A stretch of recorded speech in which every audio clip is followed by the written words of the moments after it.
Buenas noches. Nombre. Irache. Irache. Me gustaría saber, Jorge, ¿por qué nos cuesta tanto realmente ser felices? Cuando tú hablas en plural, ¿te refieres a ti y a quién más? En general, todos perseguimos en la vida, ¿no? Todos a cada paso vamos buscando y creemos que las metas que vamos alcanzando nos van a lo mejor llenando más y nos van... ¿Por qué nos cuesta tanto solamente llegar? una pregunta para entender qué quieres preguntar. ¿Y tú sabes qué significa ser feliz? Ser feliz. Hombre, lo sé un poco. Un poquito. Lo sé por momentos breves, Dos o tres ¿no? cosas, claro. Dos o tres cosas, dime. Sí, por momentos de mi vida ¿Qué puntuales. es? ¿Qué es? Un estado, ¿no? De plenitud absoluto, me atrevería a decir yo, ¿no? Ajá. De plenitud y de felicidad conmigo misma. No, pero no me puedes decir que la felicidad es sentirte feliz. Dime Conmigo qué es. misma, ¿Y cómo ¿no? te Con lo sientes? que me rodea, con todo lo que me acontece en ese momento, con todo, ¿no? Ajá. Sentirte pleno contigo y conforme contigo, ¿no? Pienso yo que es la felicidad. Ajá, muy bien. Quizás la gente le cuesta ser feliz por eso, porque en realidad cree que la felicidad tiene que ver con estar conforme con todo, porque cree que la felicidad es estar alegre y contento, porque cree que la felicidad es estar riéndose, porque cree que la felicidad es pasarlo bien, y quizás por eso le cueste. Si pudiéramos darme cuenta que ser feliz es más parecido al principio de tu texto, a lo de la plenitud, que yo lo voy a cambiar por algo más sencillo porque plenitud es demasiado grande, lo voy a llamar serenidad. Si yo pudiera darme cuenta que ser feliz es estar sereno y que esa serenidad se obtiene cuando uno está en el camino que uno eligió, no cuando le va bien en ese camino, sería más fácil. Pero esperamos tanto de la felicidad que lo hemos vuelto imposible. Y cuando lo volvemos imposible, nos quejamos de que cómo puede ser que no pueda tener felicidad. Y esto es porque lo definimos hacia un lugar que lo vuelve imposible. El día que tú puedas ser feliz con sentirte serena, esta plenitud que tú quieres no te vendrá de que todo salga como tú quieres. Y te darás cuenta de dos cosas que tienen que ver con la felicidad. Una para ti y otra para todos. La que tiene que ver contigo es, la felicidad es algo que ocurre de la piel para adentro, no de la piel para afuera. Por lo tanto, debería prescindir de lo que pasa de la piel para afuera. Y la segunda, no dejes de ocuparte de ello. Porque en todo caso, para mí por lo menos, la felicidad no es un derecho, es una obligación. Lo que pasa afuera tiene mucho que ver, ¿no? Yo creo que no. ¿No? No, creo que lo que tiene que ver es cómo ves tú lo que pasa afuera. Ok. La Madre Teresa de Calcuta, quizás una de las personas más iluminadas y más espirituales que yo conozco, vivía en medio de la pobreza de aquellos que ella llamaba los siguientes, no llamaba a los pobres, los llamaba a los siguientes, porque decía que eran esos pobres que estaban después de los pobres sin siquiera conciencia de lo pobre que eran. Y el lugar donde ella vivía y trabajaba con su gente se llamaba la Ciudad de la Alegría. Uno de los pueblos más pobres del mundo, donde faltaba por faltar, faltaba todo. Y en ese pueblo se respiraba la alegría. Muchas gracias. De nada. ¿Quién quiere preguntar? Yo. ¿Su nombre? Jorén. Jorén. Jorén. Jorén. ¿Nacionalidad? Armenia. ¿Cuál es la gran enemigo de la felicidad? Bueno, hay varios, ¿eh? Hay varios. Pero te voy a nombrar básicamente tres. El miedo, la vergüenza y la culpa. El miedo, la vergüenza y la culpa. Es decir, todo aquello que evita que seas quien eres. Tercera pregunta. Hola, ante todo, buenas noches. Claro. Bueno, viene a colación un poco de lo que han preguntado aquí mis compañeros. Bueno, la vergüenza, el miedo y la culpa. No, lo que me vengo a referir es que mi pregunta va más encaminada a condición sine qua non para ser felices, aceptarse a sí mismo. ¿Por qué le cuesta al ser humano tanto aceptarse a sí mismo, ¿no? Porque siempre intentamos imitar al otro, ser como el otro, tener lo que tiene el otro. ¿Has dicho tu nombre? Yo me llamo Gema. Imagina, Gemma, que un día... ¿Tienes hijos? No. Imagínate que un día tienes un niño al que quieres tanto. Imagínate que quieres tanto a ese niño que quieres protegerlo de todo mal. Y entonces, como quieres protegerlo de todo mal, y tú sabes que el mundo está rodeado de alguna gente que es difícil y complicada, entonces tú le vas enseñando a ese niño cómo tiene que ser para que todo el mundo lo quiera. Le enseñas a portarse bien, a ser limpito, a lavarse las manos, a peinarse adecuadamente, a no hacerse caca encima. Le enseñas a escribir con la mano derecha y no con la izquierda, que es lo que a él le viene bien. le enseñas a que vaya a hacer pis al lavabo y que no se haga pis, y le enseñas a no decir lo que en realidad le sale de decir, a no comer lo que en realidad le gusta comer, y a no vestirse como le gustaría. Y él entonces crece en este contexto en el que tú, que eres su madre adorada, lo ha criado. Después de grande, un día llega a un plató de televisión y dice, ¿y por qué nos cuesta tanto ser como somos? Cuarta pregunta. Sí, señor. Buenas noches, soy Lola. Ya han preguntado por aquí cuál es el gran enemigo de la felicidad y a mí me interesa saber cuál es el gran enemigo del amor. El miedo, la vergüenza y la culpa. Lo mismo. Sí, no tenga ninguna duda. Gracias. De nada. Quinta pregunta. Bueno, maestro, que ha mencionado usted en varias frases la culpa y se ha hablado poco de la culpa, ¿no? Quería preguntarle por qué nos sentimos culpables de casi todo, muchas veces o algunas veces en función de cada persona, y dónde nace ese sentimiento de culpa. Yo creo que no todo el mundo se siente culpable de todo el tiempo, ¿eh? Te aviso, Estoy digo, de acuerdo, que tú lo estoy de acuerdo. generalizas, ¿qué es lo que hacemos, no? Digo, nos sentimos tan mal de pensar alguna cosa que está inadecuada que lo decimos, ¿por qué nos sentimos culpables? En lugar de decir, ¿por qué me siento culpable de todo? Que es lo que en realidad quería preguntar. Y me parece muy bien. Yo creo que es parte de las cosas aprendidas. Hemos aprendido a sentirnos culpables, en realidad, de ser quienes somos, de hacer lo que queremos, pensando que hemos dañado al otro. De todas maneras, vamos a imaginar que la que se siente culpable eres tú, vamos a imaginar que estás hablando de ti, y vamos a imaginar que yo no quiero ser gentil y amable, y que quiero ser nada más que ser sincero contigo. Y entonces soy sincero contigo y te digo, la culpa es una exigencia proyectada en el otro. La culpa es, si yo fuera él, me enojaría conmigo si alguien me hiciera esto. Y por eso uno se siente culpable. Dicho de otra manera, ¿cuál es tu nombre? Rocío. Detrás de cada culposo hay un exigente. Cuanto más exigente, más culposo. ¿Quiere dejar de ser culposa? Ya sabes por dónde van los tiros. Eso es difícil cuando uno es exigente, por Claro, naturaleza propia. deja de ser exigente y verás qué pasa con tu Muy culpa. bien, pues muchas gracias. De nada. Otra pregunta.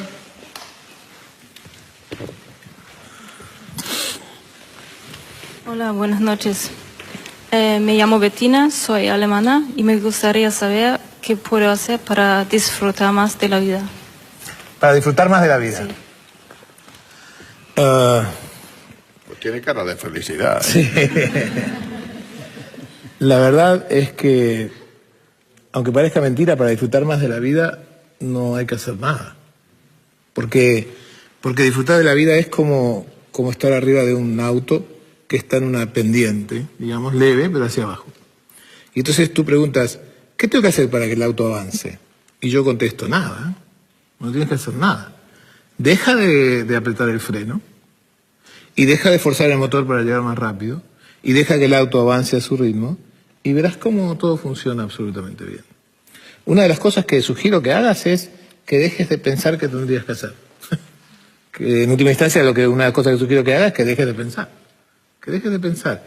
Obedécele más a tus emociones, a tus sensaciones, a tus sentimientos y seguramente ahí será, ¿no? Tu cabeza te puede traer mucha eficiencia, pero no mucha felicidad, ¿eh?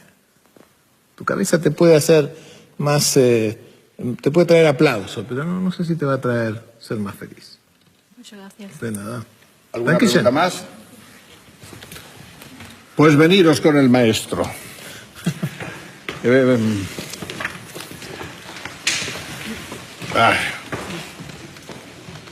Impresión que todos tenemos los mismos miedos o parecidos, ¿no? Aquello que dijo su paisano Borges, un hombre son todos los hombres y una mujer son todas las mujeres. ¿Eso puede ser? Yo creo que es así y creo que ciertamente hay un lugar en el mundo donde uno descubre que el que está próximo es tu prójimo y el prójimo eres tú.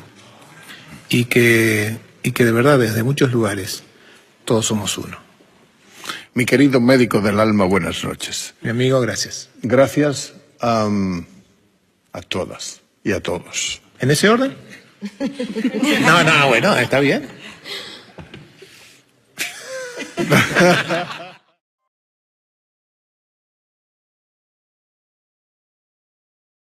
Él siempre nos ha dejado una huella muy importante en nuestras propias vidas y vamos a hablar, comienza siempre de nuevo con Jorge Bucay. Bienvenido, querido Jorge. Gracias, gracias. Qué bueno que la vida me regala volverte a ver.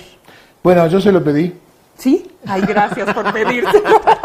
Es que fíjense, amigos, que yo tuve un programa de radio descubriéndote en una estación importante y tuve el privilegio de platicar con Jorge desde otro lugar que era tu vida más íntima. Estaba repasando esa entrevista hace algunos días y me parecía una oportunidad de oro haberte tenido una hora. ¿Verdad? Fue muy lindo. Charlamos además tan contentos, me hablaste de los libros, que es un pilar fundamental y un hilo conductor en tu vida como gran lector primero y por supuesto ahora como autor que te has convertido en una figura tan escuchada. Ahí hablábamos, fíjate, de la figura de los apóstoles, estos que iban, ¿verdad? Transmitiendo ese conocimiento, iban agarrando de todo un poco de estas sabidurías antiguas y nuevas y posmodernas y demás, y haciendo un híbrido que nos invita a cuestionarnos, a soñar, y esto es este libro, que además es un tesoro por las fotografías, por lo que contiene, comienza siempre de nuevo, Los Puentes, querido Jorge. Háblame de todo, de ti, de los puentes, de todo.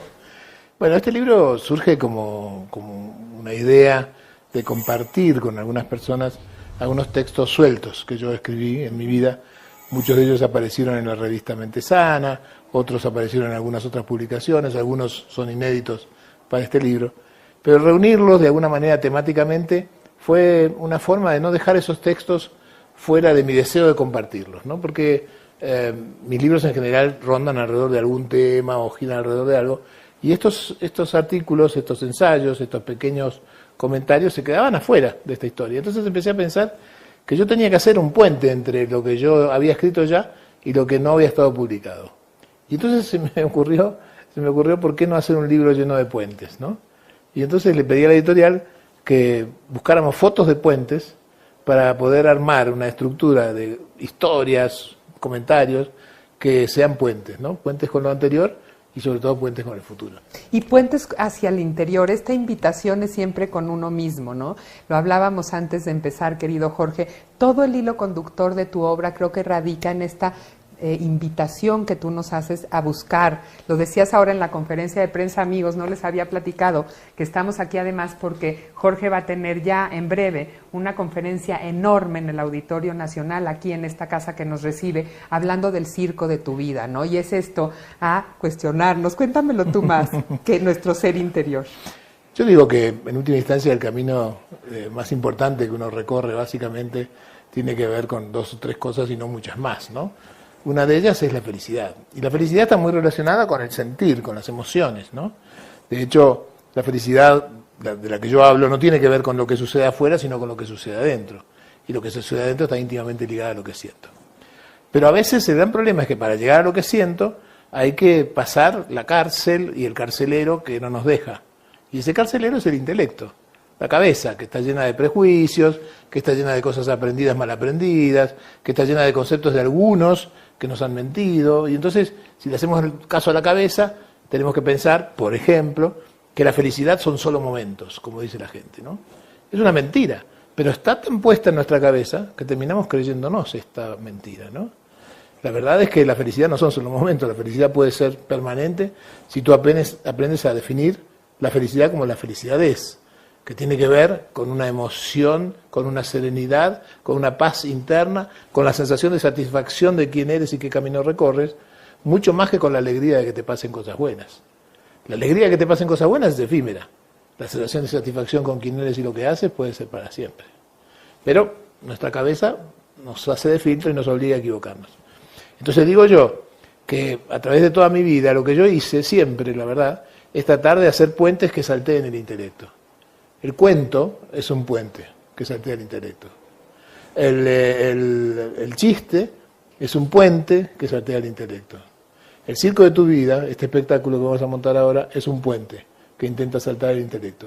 Que intenta que cuando lo veas, si vienes al Auditorio Nacional, si alguna vez llega a tus manos, tú vayas con el niño interior que fuiste alguna vez de la mano para dejar que disfrute del circo como circo y que le pase lo que le pase, que es lo que justamente buscamos, ¿no?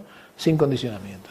Cuéntame de ese niño interior tuyo, cómo fue construyéndose para sí esa felicidad de tu pequeño barrio al lado casi de un basurero hasta hoy que estás aquí, un poco casi en la gloria del reconocimiento, ¿no? Sin casi, yo estoy absolutamente sorprendido, desbordado. Lo que vamos a hacer ahora del circo es lo más grande que yo hice en mi vida, sin lugar a dudas, y posiblemente lo más grande que haga, porque el Auditorio Nacional es el auditorio cubierto más grande de América, el más importante de América, eso está determinado así. Y entonces, haber llegado aquí es un halago.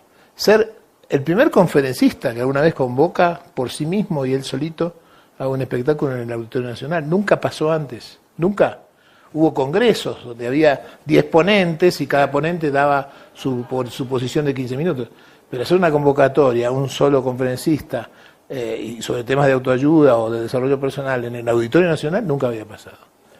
Y si además pensamos que esta performance, esta actuación de alguna manera es única, porque nunca existió antes, porque a nadie nunca se le ocurrió mezclar el circo con el desarrollo humano, bueno, otra vez otro desafío. Nunca se hizo antes, nunca se hizo una conferencia de Auditorio Nacional y me ha tocado a mí, ¿no?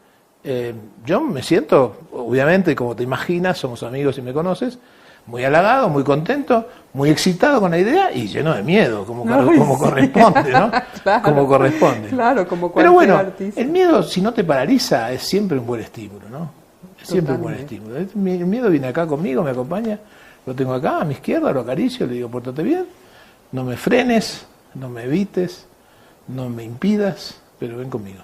¿Tenías miedo de chiquito? No sé. Sí, el miedo es una cosa que no es natural, digamos, ¿no? Qué sé yo, supongo yo que como todos los niños, cuando mi mamá no estaba en la casa y yo la necesitaba y no me había enterado que se había salido, supongo que tendría miedo, claro, cómo no, como tantos otros, ¿no? Pero si yo pienso a qué cosas le tenía miedo, yo diría, a mí me daba mucho miedo, por ejemplo, cuando discutían mis padres, por ejemplo. Y eso que mis padres se adoraban y se amaban terriblemente, ¿eh? A mí me daba una cosa que ellos discutieran, de verdad. Tanto que mis papás a veces jugaban con esto, ¿no? Jugaban a que se peleaban y cuando yo me ponía mal decían, no, tonto, no. ¿Verdad? Pero supongo que, bueno, habrá habido algunos miedos más grandes, que por suerte cuando uno los tiene estructurados no les queda, ¿no? No les queda, pero nunca fui, por ejemplo, ¿no? Yo siempre fui un poco tímido, ¿no? Siempre, toda mi vida. Todavía soy. Hice muchas cosas para que no se note, ¿no? Y tratar de superarlo. Pero yo siempre fui un tipo tímido. Yo era un tipo que tenía miedo de aparecer, yo siempre fui gordo, mis compañeros del colegio primario, si yo tenía suerte me convocaban a ser el arquero, el portero, pero nunca para jugar, otras veces a ocuparme de llevar la pelota si la teníamos, ¿no? Pero este miedo a aparecer en público, este miedo a hablar delante de la gente, esto me ha acompañado siempre, y es ese mismo miedo de ese niño temeroso el que tengo hoy de hablar frente a 10.000 personas, no es otro, es el mismo. Lo que pasa es que en el medio aprendí algunas cosas, aprendí que ese miedo, que básicamente en psicología de la conducta se llama miedo al ridículo, que no es miedo al rechazo, es miedo al ridículo, ese miedo al ridículo uno puede aprender a divertirse con él. Entonces cuando uno aprende a divertirse de su propio ridículo, ahora ya no tiene más miedo. Claro, le das la vuelta. Entonces eso aprendí a reírme de todos mis miedos, ¿no? De todos mis miedos. ¿Qué pasó con ese niño tímido que vendía calcetines que le robaba a su tío y se iba a la estación y sobrepasaba esa timidez? ¿Sentías que tenías la capacidad, Jorge, de conectar con los otros desde esos primeros encuentros con las personas? Fui aprendiendo. Después de más grande tuve la suerte de estar en un grupo humano en la parroquia de la iglesia de mi casa y en otros grupos y aprendí teatro. Y el teatro fue fantástico. Porque el teatro a mí me permitió la idea de reírme de mí mismo intensamente, ¿no? El teatro me permitió subirme a un escenario siendo otro y que ese otro dijera las cosas que yo tenía para decir, ¿no? El teatro fue realmente un antes y un después. A mí me ayudó muchísimo en mi vida, muchísimo. ¿Y cómo es que descubres esta voz narrativa? Estábamos platicando al principio que yo me sé muchas cosas y además lo has dicho. públicamente también de tu primera infancia cuando tu padre no les regalaba estos juguetes, sino libros. Y Mira entonces cómo te acuerdas, amiga tenían mía. tapizado todo su cuarto de estos libros que además eran lo que se usa ahora como pop-ups, se llaman, ¿no? Que abres y está, entonces sale el castillo, la casa. Y en eso tenían todo su habitación, tu hermano y tú, ¿no? Seguro, siempre sospeché que mi papá hacía esto, de que los libros no tenían restricciones por lo mucho que a él le gustaba leer, ¿no? Pero eso era evidente, él no tenía dinero para comprar juguetes, así que nuestros juguetes eran los libros. Los ¿no? libros. Yo te conté la vez pasada que esto produjo un fenómeno increíble, ¿no? Cumpleaños, Navidad, Año Nuevo. Nosotros no íbamos a la juguetería a buscar el regalo. ¿Para qué? Si nos iba a decir que no. Si ya sabían que lo suyo eran los libros. Entonces nos íbamos a la librería y buscábamos el libro más caro que existiera. Y mi papá pedía prestado, pedía un adelanto. Pero se los regalaba. Pero el libro estaba siempre ahí. Y obviamente, digo yo, ¿no? En una casa donde mis abuelos, 2 judíos y 2 árabes, donde mi padre, lector empedernido de cuánta cosa llegara a su mano, donde circulaban los cuentos de acá para allá y los libros de cuentos de acá para allá, era lógico, ¿no? Que mi hermano y yo saliéramos lectores y que alguno tuviera la tentación de escribir. Era esperable. ¿Cómo fue con la adolescencia, la madurez, que te percibiste un contador de historias? Eres este gran contador de historias, te sabes todos los cuentos posibles. No, seguro que no, pero bueno, dicen que los deportistas siempre empezaban a saltar en alto para sorprender a una chica, ¿no? Y que aprendieron a nadar rápido para sorprender a otra chica. Y otro aprendió a cantar, y otro aprendió a mostrar la llave del auto caído del padre, y yo aprendí a hablar. No me daba el físico. ¿Cómo no? Ibas seduciendo así a las mujeres. Es que no tengas ninguna duda que yo creo que yo aprendí a hablar para poder seducir a una chica que no se iba a fijar en mí, porque había chicos más lindos y las chicas son muy crueles a determinada edad y se fijan en los chicos lindos. Bueno, a determinada edad sí, pero luego ya no. Es que después ya no nos interesan a nosotros. Cuando yo Oye, porque ellas ya están en otro lugar. No, pero de verdad, había una edad donde la ropa cara, que yo no tenía, donde vestirse bien, que yo no podía, donde tener auto, que yo no tenía, donde ser bien parecido, que yo, la verdad que no era, esa es la verdad. Eso era una virtud que yo no tenía. Y estas virtudes, como le sucedió a todo el mundo, había que compensarlas, ¿no? De verdad había que compensarlas.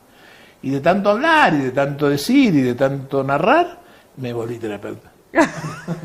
Oye, y me acuerdo también que en esa entrevista me contaste cómo en cierto momento, cuando uno está pasando por un proceso de terapia, acaba enamorándose del terapeuta, y eso es bueno, ¿no? Porque además hacías la broma de la edad, decías, bueno, de joven querían que me casara con ellas. Bueno, no, primero que fuera su novio o su amante. Primero su novio. Luego, después su marido. Sí. Después su amante. Y luego su papá. Y después cuando empezaron a querer que sea su padre, yo dejé la profesión. Sí, total.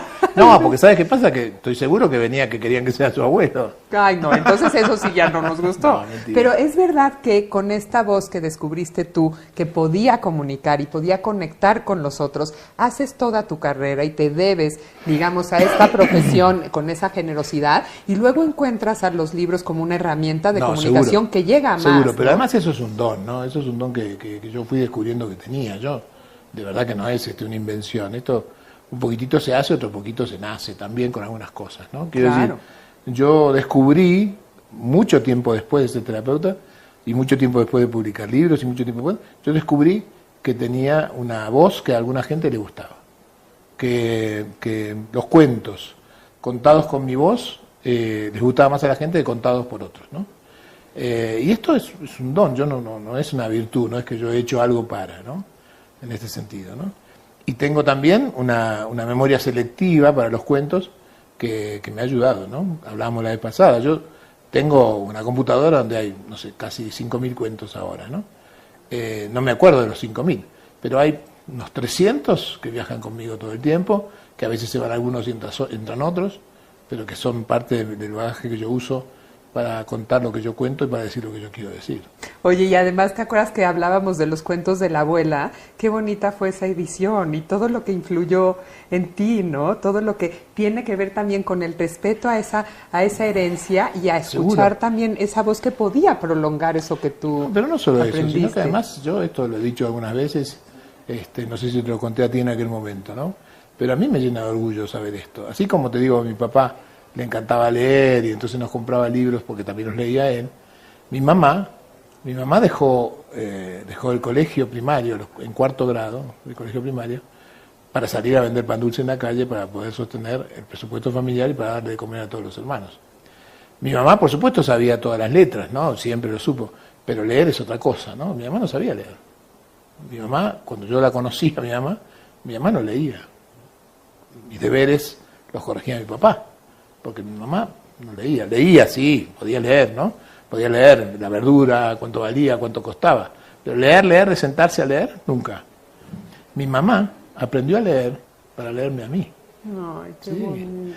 Cuando yo empecé a publicar en algunas revistas barriales en Argentina, qué sé yo, mi mamá me dijo, yo quiero leer eso, ¿tú me lo puedes traer? Yo decía, sí, claro, mamá, pero no voy a entender. Le dije, yo te ayudo, no hay problema, lee despacito. Y empezamos a leer juntos y empezó ella a encontrar palabras que no conocía, le regalé unos diccionarios, algunos más fáciles, otros más complicados.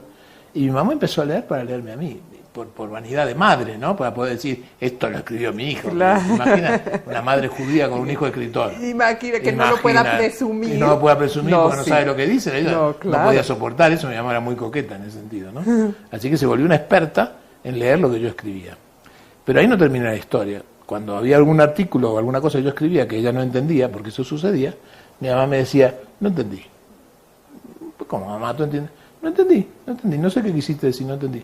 Pero mamá, tú tienes el diccionario, tienes todo. No, las palabras las entiendo, no entiendo qué quisiste decir. El fondo. Y entonces yo le explicaba, me decía, la tercera vez que pasó esto es un parteaguas en mi vida, ¿eh? Un parteaguas en mi vida personal y como autor. La tercera vez que pasó esto, le expliqué, le dije, ¿ahora sí entendiste? Me dijo, sí. ¿Te puedo hacer una pregunta, hijo? Me dijo mi mamá. Sí. ¿Por qué no lo escribes como me lo dices a mí? Claro, con esa simpleza, con la sencillez. Y yo pensé, tiene razón. Sí. Mis libros están escritos como para que lo entienda mi mamá. Qué bonito eso, porque además tú desde el oficio de psicoterapeuta también te darás Claro, cuenta por eso, pero la gente dice, que hay pero otros ¿cómo es que usted registros? escribe tan sencillo? Y yo digo, es fácil para mí. Yo pienso, ¿esto lo entendería mi mamá? No. Entonces lo cambio, lo escribo de otra manera. Qué bien, yo creo que de verdad es un parteaguas, porque eso ha hecho que tus libros, Jorge, conecten Pero claro, con todo mundo. Pero no tengo ninguna duda. Seguro. El éxito de mis libros tiene que ver con el lenguaje en el que están escritos, y Totalmente. el lenguaje en el que están escritos tiene que ver con ese puntual episodio con mi mamá. Y también con la sencillez que apela otra vez a que nos regresemos a pensar en los niños, ¿no? En cómo somos, decías hoy que esa plasticidad que tienen los niños, esa apertura, Claro. es verdad, porque entonces tú, de alguna manera, con un cerebro, pues eso, lleno de condicionamientos y de creencias, que lo puedes aislar y tener como cierta, digamos, frescura, que conecte con la sencillez de lo que lees. Seguro, y con aquella cosa tan dolorosa que a veces hace a la gente decir algunas cosas que te impactan. Yo encontré un día, escrito en un grafiti en un baño, en un grafiti en un baño, una frase que yo nunca me voy a olvidar.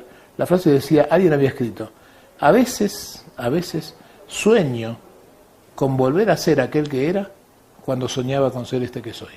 ¡Ay, qué cosa! Sí. Y esto nos pasa, ¿no? Digo, soñábamos ser esto que somos y ahora... Claro, cómo regresamos a ese que éramos. Y esta es la invitación de Comienza Siempre de Nuevo, queridos amigos. A mí me parece que es eso, tender puentes de nosotros mismos, con nuestro intelecto, con las emociones, con nuestro pasado que vamos Exacto. cargando, con ese Pero presente. con un pequeño ¿no? guiño en el título, ¿no? Que es, comienza de nuevo, como si fuera nuevo. Sí. No emparches lo que estuvo mal, no pongas remiendos. No repintes encima de lo pintado, de verdad. Empieza de nuevo, de verdad de nuevo, con la frescura de los niños que empiezan de nuevo cada vez. Con la frescura del niño que se sienta a jugar y dice, dale, como se dice en Argentina, dale que tú eras un pirata y yo era una sirena, dale. Y en ese momento el juego empieza y empieza de cero, ¿no? Somos esto y no somos nada de lo que éramos antes. Y entonces se puede jugar. Los adultos hemos perdido la capacidad de jugar. Totalmente. Los adultos jugamos a que jugamos. Pero no jugamos. Y también con una conciencia distinta, ¿no? Dices, puedes volver a pasar por las mismas heridas, sufrir los mismos miedos, tener este dolor, pero lo vas a vivir con una conciencia distinta, ¿no? Uh-huh. ¿Cuál es esa conciencia? ¿Cuál es ese poder que nos confiere ese encuentro con nosotros mismos, querido Jorge? A mí me parece que es el poder que te da confiar en tus recursos, me parece. Me parece que hay algunas cosas que uno aprende a desarrollar, ¿no? Yo siempre digo, es importante aprender a confiar en el resultado final. El resultado final es el mejor para ti. No quiere decir que sea el que tú quieres ni el que deseas, pero el resultado final es el mejor para ti. Me dirás, no siempre, porque el resultado que tengo ahora no es el que yo quería. Te diré, es porque no es el resultado final. Ay, qué bonito eso, porque entonces adquieres otro valor y otra fortaleza para seguir transitando, porque yo creo que lo duro en la vida, querido Jorge, es ese tránsito, no es lo que nos imaginamos que va a ser después la muerte o la enfermedad o nuestra vejez o el dolor de perder un hijo o una madre, y eso es el tránsito, es el camino que nos lleva ahí, ¿no? Exactamente, y además, bueno, yo me enfrento todo el tiempo con alguien que me escucha hablar sobre esto, sobre lo otro, sobre más allá, y me dice, doctor, pero es muy difícil, me dicen. Y yo digo, sí, ¿y cuál es el problema? Claro. ¿Por qué tendría que ser fácil? ¿Qué que sea fácil? ¿Sí? Entonces yo digo, deja las cosas fáciles para los pusilánimes, para los inútiles, para los débiles, para los incapaces. Si tú no eres nada de eso, ¿por qué para ti las cosas fáciles? Tienes toda la razón, y por eso también este libro es una invitación a ese superar tu yo mismo, es decir, siempre tratar de ser la mejor versión. ¿Cuál es esa versión? ¿Qué te lo da, no? Como estos atardeceres que ustedes veían como pareja con sus amigos, iban de un lado a otro y buscaban en Santorini y en Grecia, en todos los lugares, en Mykonos, en tal, y siempre uno superaba al otro y al otro hasta que decías, esto ya, tenemos que parar, ¿no? Sí, no había manera, porque siempre aparecía uno mejor. Es esa invitación. Seguro, permanente. pero además esto que dijiste, y en estos términos exactos que lo dijiste, lo de ser la mejor versión de uno mismo, a mí no me parece que sea algo que uno puede hacer o no. Mira, a mí la palabra obligación me molesta, pero creo, desde hace un ratito ya que lo vengo diciendo y repitiendo, o sea que me estoy poniendo mayor, que vengo ahí tan sintético y resumido, creo que hay solamente 3 obligaciones en la vida. 3. Y nada más. Todo lo demás, haz lo que quieras. Pero hay 3 cosas que son obligatorias y que son el precio que uno tiene que pagar por el privilegio de estar vivo. 3. La primera es esta que acabas de decir. Creo que estás obligada, estoy obligado a transformarnos en la mejor versión de nosotros mismos. Es nuestra obligación. No es si quiero lo hago, si quiero... No. Estás obligada. ¿Qué tienes que hacer para esto? No sé. Estudiar, irte a la India, meditar, tú sabrás. Pero es tu obligación volverte la mejor versión de ti misma. Primera obligación. Son 3. Segunda, estás obligada, estoy obligado, y todos los que nos ven también, a ser felices. Ser feliz no es un derecho, como anda diciendo la gente por ahí. Ser feliz es una obligación. Estás obligada a ser feliz. Esto es, a saber cuál es tu rumbo, encolumnarte en él, recorrer ese camino, ser congruente entre lo que piensas y lo que sientes y lo que haces. Estás obligada a ser feliz. Segunda. La tercera, y no había más que 3. La tercera obligación es, creo que estás obligada y estoy obligado a ayudar por lo menos a una persona en tu vida, no a 1 millón, a una persona por lo menos a que cumpla con sus obligaciones. Y estoy diciendo, ayudarlo a que sea la mejor versión de sí mismo, ayudarlo a que se encamine en la búsqueda de su felicidad. No estoy diciendo que lo tienes que hacer feliz, porque no tienes ese poder, y yo tampoco. Claro. Pero ayudarlo a que recorra ese camino, ayudarlo a que se vuelva la mejor persona de sí mismo. ¿Y yo cómo voy a hacer? Me dice la gente. Le digo, mira, para la primera es fácil. Paga una beca de un niño que va a un colegio de frontera y no puede llegar a su escuela todos los días, y ya cumpliste con esa obligación. Claro, y tú lo haces con los libros, siempre son Ojalá. De verdad tesoros Ojalá. para nosotros. Este libro no se lo pueden perder, comienza siempre de nuevo, es una invitación permanente a transitar por esos puentes, a celebrar la vida, a hacer una introspección diaria de lo que nos está sucediendo y a hacer la mejor versión de nosotros mismos. Y yo te quiero y te celebro siempre, y me vienes a ver con más libros, Lo sé. siempre a mis charlas con café. Tantos ¿Sí? más libros, no es suficiente. Ay, bueno, unos 2 o 3 más. Bueno. ¿Sí?